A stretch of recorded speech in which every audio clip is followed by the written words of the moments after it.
नमस्कार। आपके साथ मेरी बात के आज के अंक में आप सबका बहुत बहुत स्वागत है। मैं हूं प्रियरंजन भारती।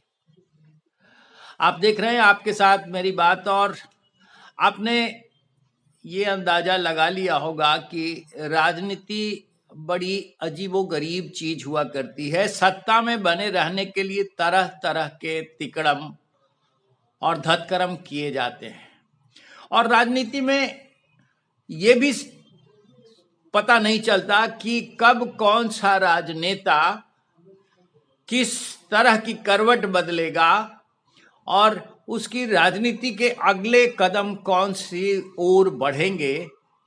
खास करके नीतीश कुमार जैसे राजनेता जो सत्ता में बने रहने के लिए, मुख्यमंत्री पद धारण किए रहने के लिए वो समीकरण बदलने के लिए जाने जाते हैं, गठबंधन बदलने के लिए जाने जाते हैं, और संभवतः ये स्थापित हो चुका है कि उनका सिद्धांत सिर्फ और सिर्फ इतना ही है कि हमारी राजनीति कैसे चमकती रहे। हम मुख्यमंत्री की कुर्सी पर, चाहे हमारे पास संख्या बल हो या न हो, हमारे पास जनाधार व्यापक हो या न हो, हम कैसे काबिज रहे। और ये दबाव बनाना, ये 3-13 करके लोगों को अपने पक्ष में कर लेना, अगर कोई सीखे तो नीतीश कुमार से सीखना चाहिए। अभी कुछ एक हफ्ते पहले तक जो अभियान चल रहा था कि किस तरह से पार्टी के अध्यक्ष ललन सिंह को उनके पद से मुक्त कर उसकी कमान अपने हाथ में ले ली जाए, ये कर लिया इन्होंने। लेकिन इसके साथ एक बड़ा संदेश भी इन्होंने संचारित किया कि जब अध्यक्ष बनते हैं, पहले भी ये अध्यक्ष का पद संभाल चुके हैं, तब कोई बड़ा फैसला, बड़ा कदम उठाने के लिए करते हैं। और अभी अध्यक्ष बनने के साथ जो पटकथा दिल्ली में तैयार की गई, जो संदेश संचारित किए गए, वो ये कि ये इंडी गठबंधन को छोड़कर जा सकते हैं। और ये वास्तव में ऐसी पटकथा लिखी जा रही थी, और लिखने के साथ साथ ये संदेश भी प्रचारित किया जा रहा था कि ये ऐसा करने वाले हैं। लेकिन ये दबाव मूलक राजनीति है, और इसका खुलासा भाजपा नेताओं ने भी कर दिया। अब इंडिया गठबंधन, जो कांग्रेस अपने हाथ में कमान जिसके है, वो किसी तरह से नीतीश कुमार को खिसकने नहीं देना चाहती, और लालू यादव, बाकी दूसरे घटक दल भी ये नहीं चाहते कि अभी इसमें कोई बिखराव की स्थिति 2024 के लोकसभा चुनाव के पहले हो। तो उन्होंने ये आनन फानन में वर्चुअल बैठक बुलाकर नीतीश कुमार को संयोजक बनाने का फैसला कर लिया, और वर्चुअल बैठक आज होने वाली थी।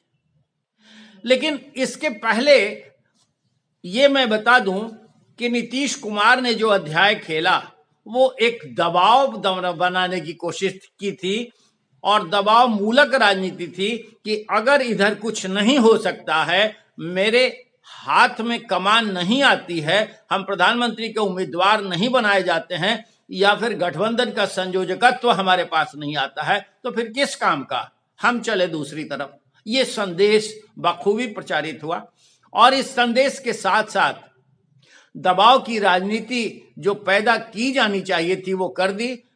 इंडिया गठबंधन के कर्ता धर्ता कांग्रेस नेतृत्व ने वर्चुअल बैठक में इनको संयोजक बनाकर कमान सौंपने की तैयारी कर ली। लेकिन इस बीच आपने ये खबर जान ली होगी, आपको ये अंदाजा हो गया होगा कि ये बैठक नहीं हो पाई। वर्चुअल बैठक जो होनी थी वो टल गई। अब कब होगी इसका अंदाजा आप खुद लगाइए, होगी भी या ऐसी ही टलती रहेगी, मैं इस बारे में अधिकृत नहीं हूं, मैं कुछ कह नहीं सकता। लेकिन इतनी बात जरूर कहूंगा कि इसके पहले 4 बैठकें इंडी गठबंधन की हो चुकी हैं। सबसे पहले जो इनके सूत्रधार नीतीश कुमार पटना में बैठक आयोजित की थी, और बात निकलकर आगे बढ़ी, और कई स्थानों पर 3 राउंड की और बैठकें हुई। मुंबई की बैठक में लालू यादव ने, मैं ये बात सार्वजनिक कर चुका हूं कि लालू यादव ने संयोजक बनाने के लिए नीतीश कुमार का नाम आगे किया।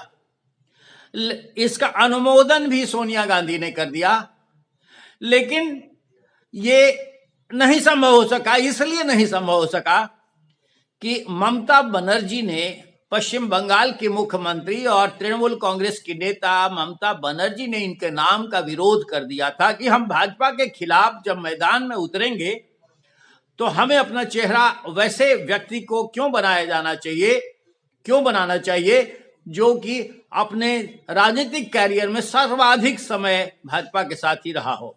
इसका अनुमोदन करने वाली सोनिया गांधी चुप रह गई। जब लालू यादव ने प्रस्ताव रखा था उसका अनुमोदन सोनिया जी ने किया, सोनिया जी चुप रह गई। लेकिन ममता बनर्जी की बातों का स्टालिन जैसे नेताओं ने समर्थन कर दिया कि हमें इन्हें संयोजक बनाने से बचना चाहिए। वहां के बाद से लालू यादव और नीतीश कुमार लौट कर चले आए थे और ये संदेश गया था कि ये बस अब कुछ दिन ही रहेंगे, कांग्रेस के हाथ में कमान चली गई है, अब कांग्रेस चाहे जैसा भी करेगी, अब लड़ाई उसी के हाथ में होनी है, वो ही निर्णायक है। लेकिन ये जब दिल्ली की बैठक में ममता बनर्जी ने और अरविंद केजरीवाल ने मल्लिकार्जुन खड़गे को आगे कर दिया, तब ये संदेश पूरी तरह से साफ होकर निकल आया था कि नीतीश कुमार को इनकी अपनी आदतों और इनके अपने अविश्वासीय सूरत के कारण कोई इंडी गठबंधन में भी भाव नहीं दे पा रहा है, इन पर भरोसा नहीं कर पा रहा है। लेकिन इस दौरान जो प्रकरण हुआ है, जो अध्यक्ष को हटाकर इन्होंने पार्टी अध्यक्ष की कमान अपने हाथ में ले ली और साथ साथ ये संदेश संचारित करने का माहौल बनाया कि इधर कुछ नहीं करो तो फिर हम लौट कर वापस एनडीए के साथ जाने को तैयार बैठे हुए।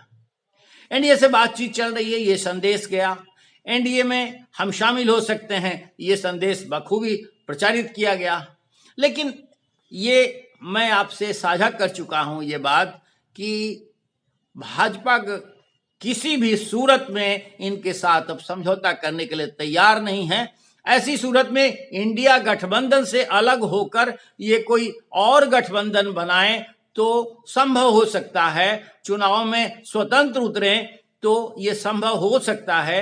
लेकिन इन्होंने दबाव बनाने की कोशिश की और दबाव में कांग्रेस आ भी गई, गठबंधन के और नेता आ भी गए, इसलिए आनन फानन में इनको संयोजक बनाने की तैयारी की गई। लेकिन अब बैठक टल गई है और बैठक टल जाने का भी एक मतलब होता है। आखिर क्यों बैठक टाल दी गई?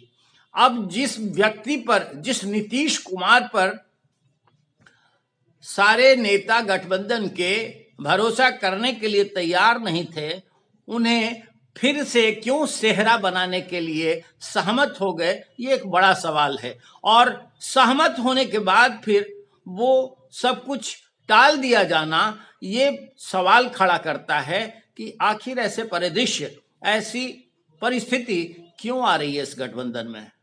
लगे हाथों ये भी आप देख लीजिए कि एक तरफ भारतीय जनता पार्टी और एनडीए अपने कदमों से चुनाव की तैयारियों में बहुत आगे बढ़ चुका है। वो बिहार में ही अगर कहें तो बिहार में 40 सीटों को 4-4 सीटों के हिसाब से क्लस्टर में बांटा है और अपने बड़े नेताओं की रैलियों का उसके केंद्र पर आयोजन की तैयारी कर ली है। वहीं इंडी गठबंधन में अभी दांव ही चले जा रहे हैं, अभी मोहरे बिछाने की और संयोजक बनाने की तैयारी ही चल रही है, ऊंच नीच का खेल चल रहा है। ऐसे में संभव है कि जनता में साफ संदेश ये भी चला जाए कि मोदी के आगे कुनबों में बटा हुआ विपक्ष क्या लड़ पाएगा? उनके पास तो अपना चेहरा भी नहीं है, अपनी सहमति भी नहीं है, और अलग अलग सबके पैंतरे हैं, अलग अलग रणनीति है, अलग अलग दांव है। अब चुनाव आने को है और चुनाव में क्या निकल कर आएगा, लेकिन अभी जिस तरह से ये विपक्ष लगातार दिख रहा है खेमों में बटा हुआ और एकजुट होने की कवायद करता हुआ, उसका सब निहितार्थ तो जनता समझ रही है और जनता समझेगी भी। चुनाव में बहुत देरी नहीं है, चुनाव का शंखनाद होने ही वाला है। ऐसे में चाहिए इन सारे राजनीतिक दलों को कि अभी से भी बहुत ज्यादा मशक्कत करने की बजाय, बहुत ज्यादा अंतर विरोध प्रदर्शित करने की बजाय, अगर एकजुटता करनी है तो एक मंच पर आएं और एक साथ मिलकर जो लक्ष्य है उसका भेदन करने की तैयारी करें। देखना होगा कि ये कितना हद तक संभव हो पाता है और दबाव में डालकर अपने अपने स्वार्थ साधने वाले राजनेता अपना सिद्ध कर पाते हैं या फिर जो लक्ष्य है वो साधित कर लेते हैं। देखना होगा और देखते रहिए आपके साथ मेरी बात भी। और हम आपसे निवेदन करेंगे कि हमारे इस चैनल को सब्सक्राइब करिए, अच्छा लगे तो लाइक करिए और शेयर करिए और अपनी प्रतिक्रियाएं हमें देते रहिए। फिर किसी और विषय पर हम आपसे कल बात करेंगे। आज के अंक में बस इतना ही। नमस्कार।